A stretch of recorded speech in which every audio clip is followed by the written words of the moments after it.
Live from KSAT 12, the 6 o'clock news starts right now. Will a downtown arena for the Spurs finally return? No definitive answers yet, but city records obtained by KSAT show movement on that idea. RJ Marquez combed through emails and text messages that show when that idea sparked and the conversations and meetings that have happened so far.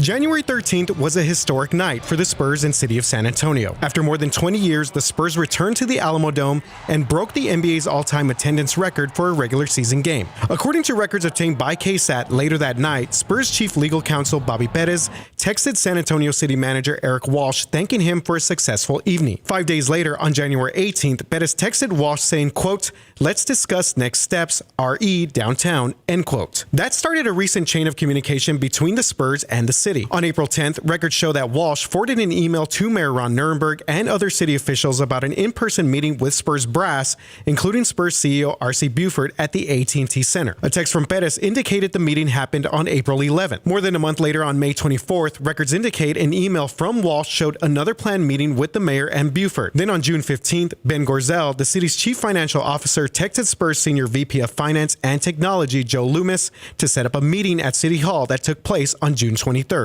The Spurs have not publicly commented on any reports about a downtown arena. Their lease at the AT&T Center expires in 2032. The city confirmed to KSAT the meetings were held. A spokesperson responded by saying that at this time, there's nothing to share regarding these meetings. RJ Marquez, KSAT 12 News. Now, coming up in just about 30 minutes, City Manager Eric Walsh will join us for our KSAT Q&A, where we'll be asking about the idea of a downtown arena and the biggest issues in the new city budget. Well, tonight, the Bexar County Sheriff's Office investigating after a man died while in their custody. This is a booking photo last year of Emmanuel Mora, the man who died. According to the Sheriff's Office, deputies trying to search Mora when he became agitated and refused to be searched. Deputies tried to put handcuffs on him. He resisted. Shortly after, more deputies came into the room and tased Mora. That's when the Sheriff's Office says he was unresponsive about 20 minutes after being tased and pronounced dead a short time later. The Sheriff's Office spokesperson says he died from a medical episode due to drugs in his system. The medical examiner will determine his exact cause of death.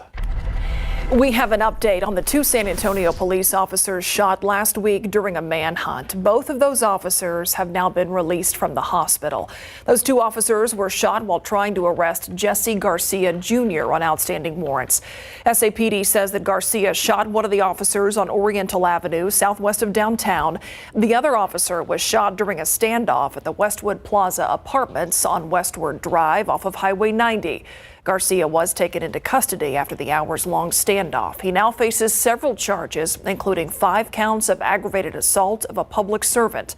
Garcia was booked into the Bexar County Jail with bonds totaling more than $4 million. And tonight, San Antonio police and Crime Stoppers asking for your help in finding the alleged car burglars accused of shooting a man who tried to stop them. Take a look. Crime Stoppers released this surveillance photo of one of the suspects. San Antonio police say the victim noticed 2 men breaking into cars outside of his neighbor's home in the 1100 block of Sugar Pine Street. That's Bitters Road on the north. That's near Bitters Road on the north side. The shooting happened in the early morning hours of August 11th. Police say the man yelled at 2 suspects. That's when police say the suspects shot the man. The victim taken to a nearby hospital. He did survive. If you have any information, call Crime Stoppers at 210-224-STOP. More than a year after the death of a 12-year-old boy, the person accused in his death has still not been indicted. That person is the boy's father, Danilo Coles. Erica Hernandez spoke with the Bexar County District Attorney's Office about why such a long delay in this case. It was in this apartment off Wurzbach Road on February 5th, 2022, where 12-year-old Danilo Coles was found unresponsive. He was later pronounced dead that same day at University Hospital. 2 days later, his father, Derek Coles, and stepmother, Capri Cheatham, were arrested and charged with injury to a child causing serious bodily injury.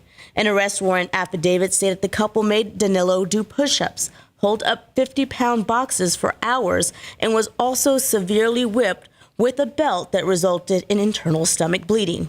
More than a year later, Cheatham has had her case dismissed, and Coles is still awaiting indictment. We reached out to the district attorney's office and asked why the delay, and they tell us they are still awaiting lab results from the medical examiner's office. This isn't a TV show, stuff doesn't get wrapped up in a half hour. We have to, when we're making decisions about indicting a case, we have to make sure that case has everything that it needs for us to be successful. Hendrickson also assured us that once that final report from the ME was in, the case would go to the grand jury. We had to make judgment calls on which path to take with the two co-defendants, but we fully intend to present both cases to the grand jury. In the meantime, Coles remains out on bond, and his attorney, William Davidson, told KSAT through email that he would be filing a motion to dismiss the case. Erica Hernandez, KSAT 12 News. Water levels at Canyon Lake at an all-time low. Over the past few months, water levels steadily dropping. Prolonged drought conditions a significant factor, as you can imagine.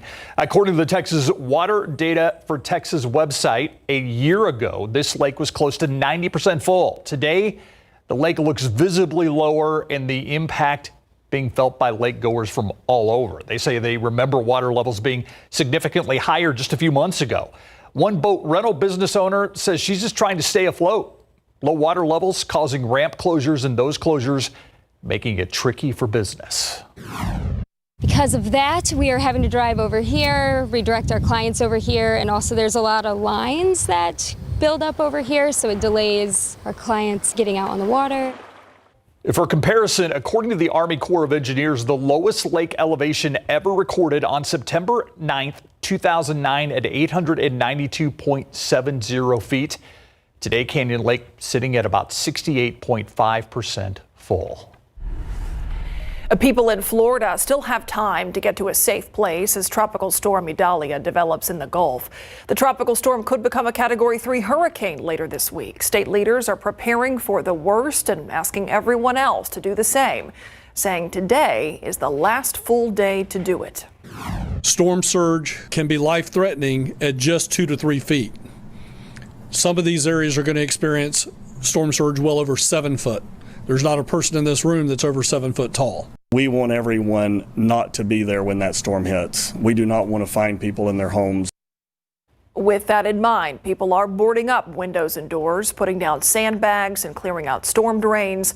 The National Guard has also been activated. And ready at a moment's notice, that is the goal for the local Red Cross in how they train their volunteers. With the storm headed for Florida and hurricane season about to hit its peak, they're ready to be deployed every day. Our Courtney Friedman got a behind-the-scenes look at how they're preparing for the next big hurricane.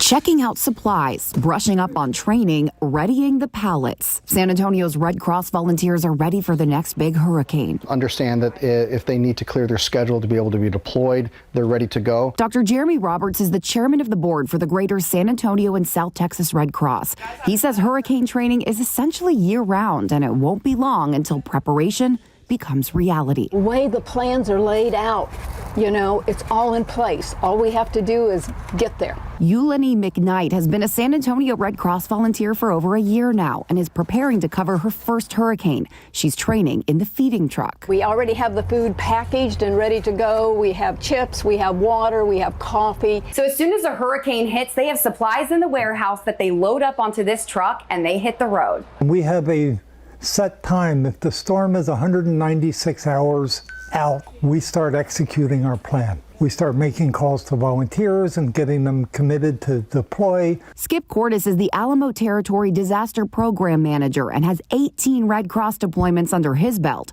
He says most volunteers will deploy to hurricane scenes, but some stay in San Antonio. And all roads on the coast lead to San Antonio. So those people come up here and we shelter them here. He started getting local shelter commitments back in May. San Antonio is committed to sheltering 2,500 people. Just had a meeting with Camel County. They're up to 2,000 people they can house. Now all eyes are on the radar. And once the call comes in, these volunteers are ready to drop everything and get to work. Courtney Friedman, KSAT 12 News. Now, the Red Cross always needs new volunteers. If you're interested, head to the website, fill out a form. We also have a link on KSAT.com. Just find this story. Back here at home, some people actually seeing some rain today. Look at those big clouds out there. We've still got some action on the radar, Adam. Yeah, it's a very welcome sight on the radar screen this afternoon and early evening. A few downpours out there, especially on the far west side of San Antonio. Look on the east side of Bexar County. An outflow boundary is pushing eastward, so that could trigger a shower or two on the east side and even then New Braunfels. You see that arcing green line, that's that outflow boundary. But here's the heaviest rainfall. Medina Lake Reservoir all the way down to Alamo Ranch, and this is pushing southward at about 15 miles per hour.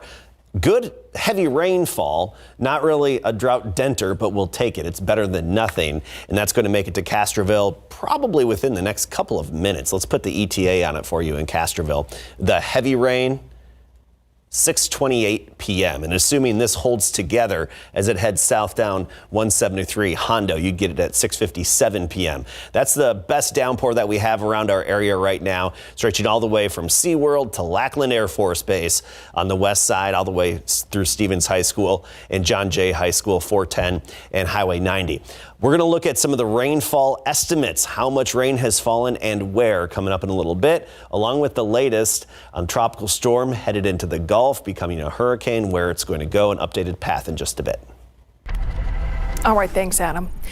The historic March on Washington 60 years ago today helped to galvanize the civil rights movement. So did Dr. Martin Luther King's I Have a Dream speech at the base of the Lincoln Memorial. Yet, as we saw over the weekend at a discount store in Jacksonville, Florida, 3 black customers gunned down in a racially motivated attack.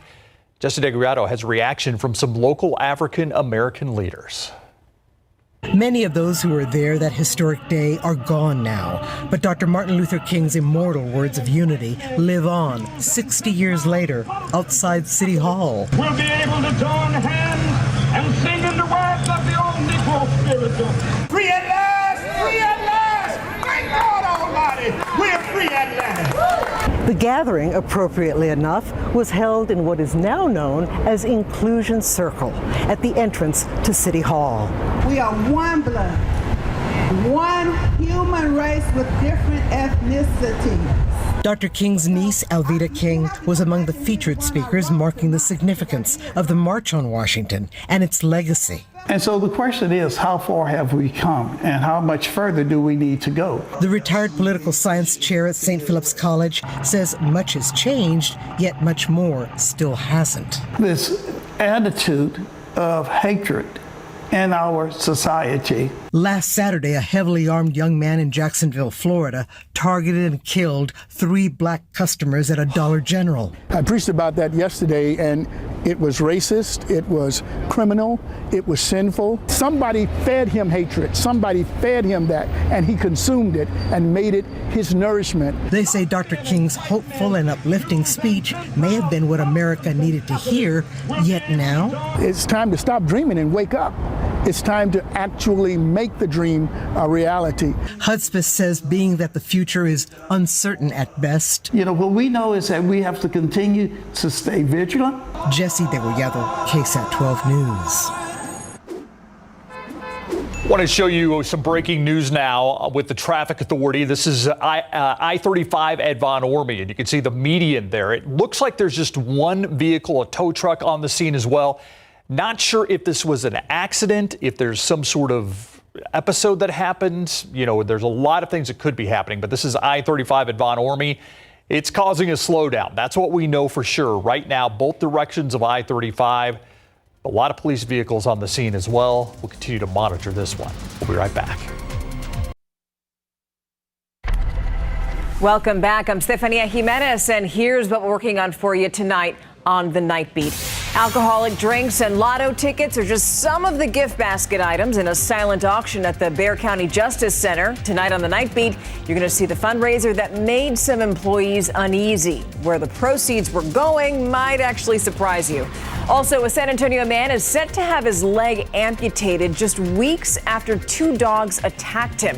What happened to those animals and why an attorney told us it's going to be tough to hold those owners accountable. We'll see you for these stories and so much more tonight on the Nightbeat. Thank you, Stephania. All right, looks like we got some rain-cooled air out there and still some rain to talk about. This is awesome. Yes, it was nice to see some rain. And even if you didn't get the rain, it was nice to just have some shade from the clouds for a change. I swear when it was raining, I could hear my lawn drinking. like gulp, gulp. Exactly. Well, is it going to burp this evening or what? Yeah, probably. Yeah. I don't want to be around for that. But it's like its owner. That fits. That fits. Oh, yes, it does. Okay, so we still have some lingering downpours from downtown westward. We're going to take a closer look at that in a moment. I first want to get to some of the rainfall accumulations. Now, everywhere you see the blue to green on this map, that's where the rain fell. You see the sweet spot was Bandera County and even Real County, which is good because these are some very drought-stricken locations. From the city of Medina to the city of Bandera, let's take a look at some of our estimates here. 1.3 around Medina, 0.4 Bandera, Tarpley, 1.2 inches. We get over to Pipe Creek, where I know we have a lot of folks that report in from Pipe Creek, but these are what the radar estimates are, on the order of 1.5 to 2 inches of rain. This is very nice to see. It's a drop in the bucket for Medina Lake Reservoir, but it's better than nothing. We get into San Antonio. I want to zoom in right here around Castle Hills. This is one of the sweet spots, and it's still raining on the west side, so at 10 we'll have an update for the rainfall estimates, but the rain's over with here, Castle Hills, and check this out, not far from North Star Mall, 0.6, so just over half an inch.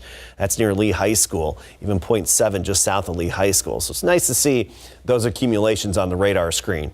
I wish I could say it was going to be a recurring event. Unfortunately, I think our odds are pretty slim from here on out. This activity is going to be lasting a few more hours, and after sunset, it's really going to start to taper off and come to an end. But right now, far west side, Alamo Ranch, all the way down to Highway 90. That's moving southward. We're still going to be tallying up these rainfall totals. So coming up at 10 on the Nightbeat, we'll take a closer look at how much rain fell in that part of our area. And there are some showers off to the west as well in parts of northern Val Verde County. All right, let's go to our KSAT Connect. And I love getting photos like this because it's been a while since we've really seen a lot of this. And second round of rain and thunder. Had not seen water running down my house like this in a long time. Feeling blessed. Not as blessed the next several days in terms of rain. 0% chance tomorrow through Friday. I give it a 10% Saturday and Sunday. There's going to be an upper level swirl overhead, but I don't think it's going to be enough to really influence our rain chances a whole lot. What we have right now today is actually a weak cold front that moved through. The door's open for that front because the big blue H, the upper level high, that's over California. That's where it's centered. And with the clockwise flow around it, we have this northerly wind aloft, the steering flow in the atmosphere. And a weak little cold front was able to sneak in and help kickstart some of those showers and storms. Now we have tropical storm Idalia headed into the eastern Gulf of Mexico. Right now, a high-end tropical storm not far away from becoming a hurricane, likely to do so later on tonight. Hurricane Center has it as a Category 3 as it approaches the Big Bend region of Florida. Okay, this is Florida's west coast. If experience tells me anything, this is probably, at least odds favor this to become a Category 4. I think there's a good chance of that. That's going to be affecting the west coast of Florida there. 102 today, our high temperature. That was our 61st 100-degree day of the year. That's an all-time record. We broke the previous record of 59 over the weekend. So lingering showers through sunset. By 10 o'clock, it's all going to be wrapped up. And then tomorrow morning, we start the day at 76, 93 at noon, 98 for the high temperature, a north wind at 10 to 15 because of that weak front. Pleasanton up to 100 along with Cotulla, but most of us in the upper 90s tomorrow afternoon. Converse 97 and Lavernia 99. Then it's back to triple digits Wednesday, Thursday, and Friday. All righty. Thank you, Adam. All right, so they opened up with Brandeis. Yep. Tough game. Now they have to play Johnson. I mean, talk about a tough start for O'Connor. Indeed. And, O'Connor, though, we talked with him today, they're very positive about the outcome the other day at the Pigskin Classic. It's not the result they wanted, but those young men fought to the very end. Now O'Connor is getting ready to take on Johnson. It's the big game in our big game coverage. And in college football, Coach Sark is just a little surprised with the Big 12 commish coming up.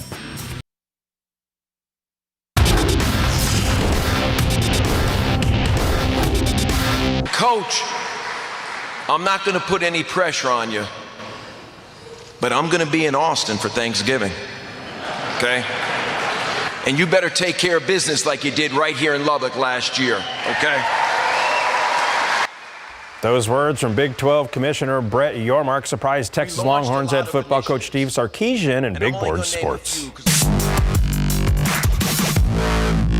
Led by quarterback Ryder Dorn, the O'Connor Panthers are getting ready to face the Johnson Jaguars in Week 2, and it's also the big game in our big game coverage. The Panthers lost to Brandeis Saturday night 45-35 at the Dome to cap off the 2023 KSAT Pigskin Classic. Dorn accounted for 340 yards of total offense and 3 touchdowns. Now, that game could have gone either way, but the Panthers came up just a little bit short. Still, they're feeling pretty good about themselves heading into their game with the Jags.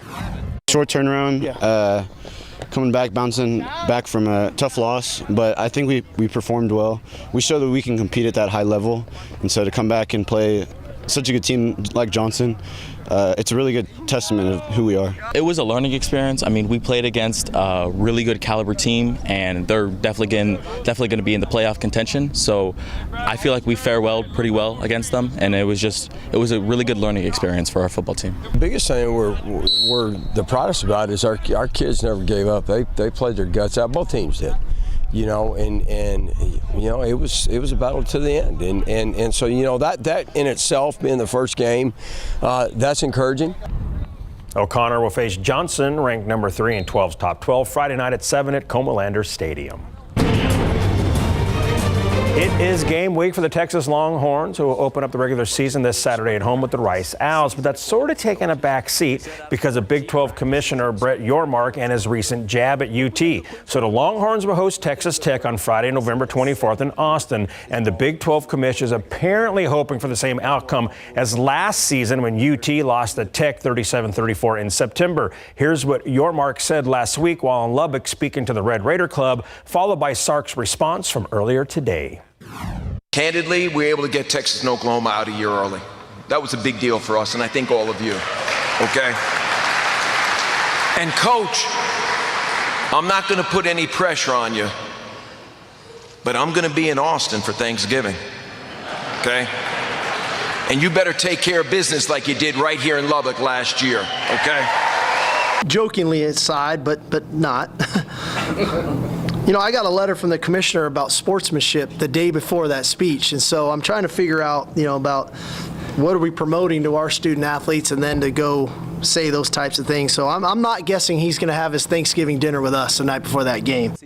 Yeah, I think Coach is right about that. Texas, ranked number 11 in the preseason AP poll, is all about embracing the hate, they say, as they enter their final year in the Big 12 before leaving for the SEC. Yeah, that's some interesting comments there by the commissioner. Yeah, it doesn't surprise me, though, because clearly he's not happy with what's going on. But it's not what you say exactly. at a banquet in front of cameras on a microphone. No, you should not. Well, he did. He did. He did. He went there. Thanks, Larry. Our KSAT Q&A is up next.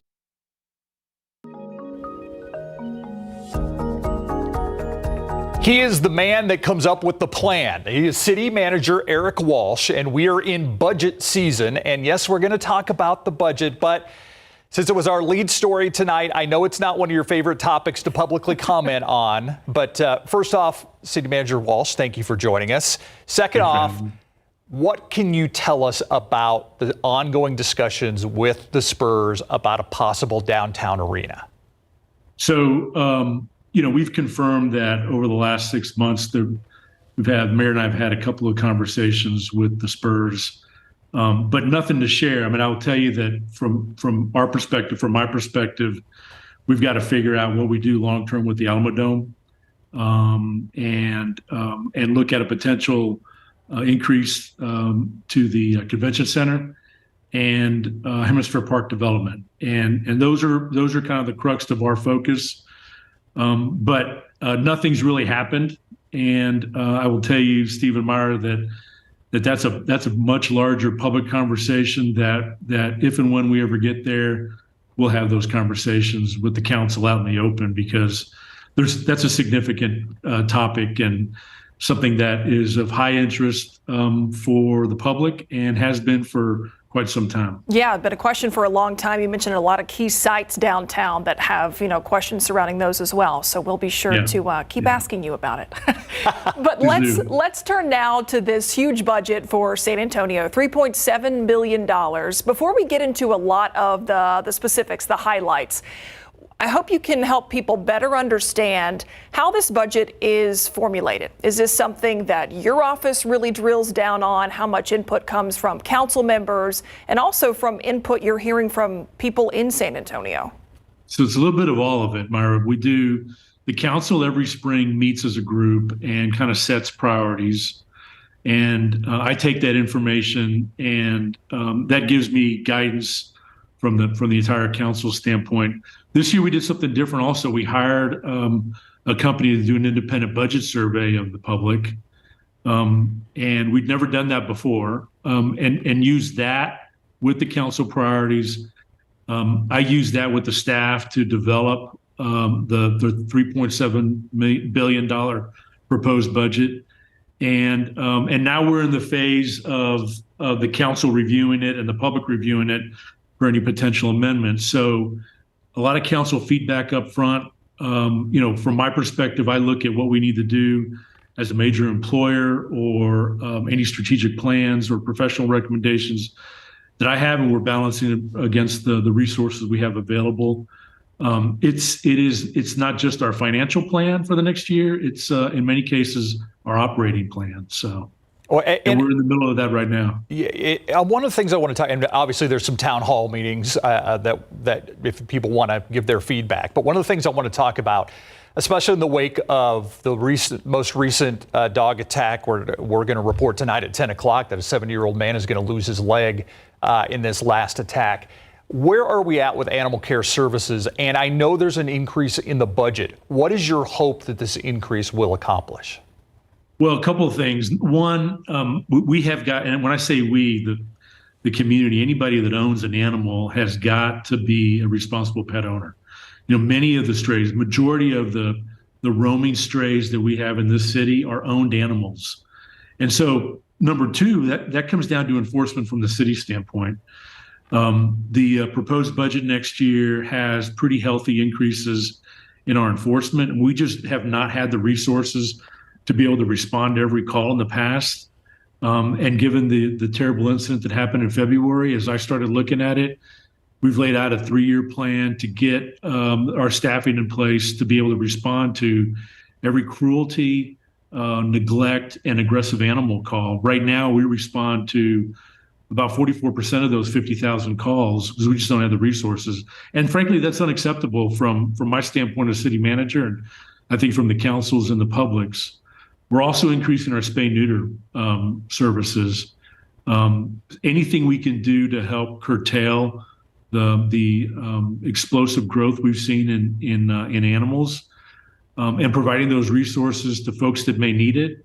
I'm looking at the video shots. All those are owned animals. I mean, many of the times you see them with collars, and so at the end of the day, we're going to have to enforce and hold owners accountable.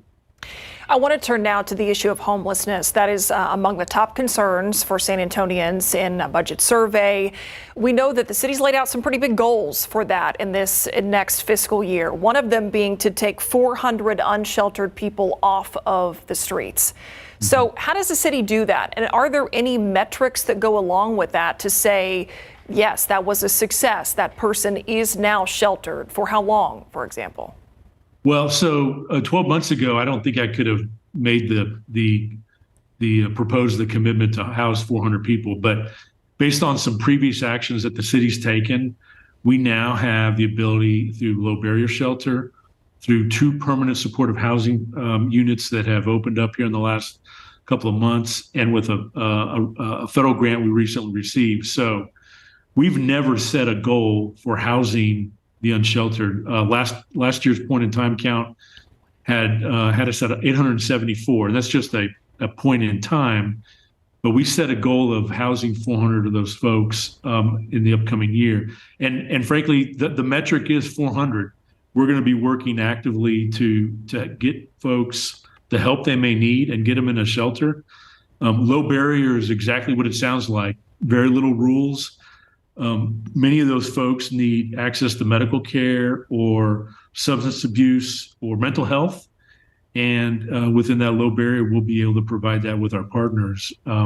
We're also making the commitment that if you call for an encampment, that within 2 weeks, we'll assess it. We'll do the necessary outreach to get folks to into our shelters, and then we'll clean it up within 2 weeks. And we've never set that goal before. This was the number one issue in the budget survey, citywide. And so, we're setting some pretty high bars for ourselves, and I'm going to monitor it monthly to see where we're at. I think the public expects it, and I know the council does. And so that's the goal, is to get these people help before you clean out the camp.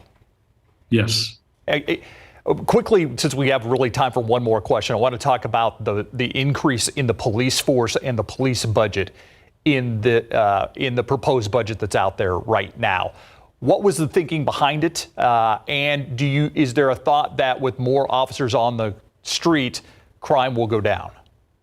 Well, a couple of things. One, we've been working with UTSA on our hotspot policing, which is just increasing visibility of officers in areas where we know we have violent crime. Two, the 105 officers we're proposing to add in the budget are a piece of the 360 that we want to add over the next 3 to 5 years, really to increase the proactive time that a patrol officer has on their shift. Many shifts right now, officers are running from call to call to call. With the addition of 360 officers, we want to give the officers more time to be visible, engage with the public, improve response time. Violent crime is down so far this year. I think part of that is the police. I think part of that is working with UTSA. I think it's also a nationwide trend that violent crime is down, but we want to improve the visibility out there. Everybody, no matter what side of town I'm in, everybody wants to see patrol officers patrolling. That visibility factor is a deterrent.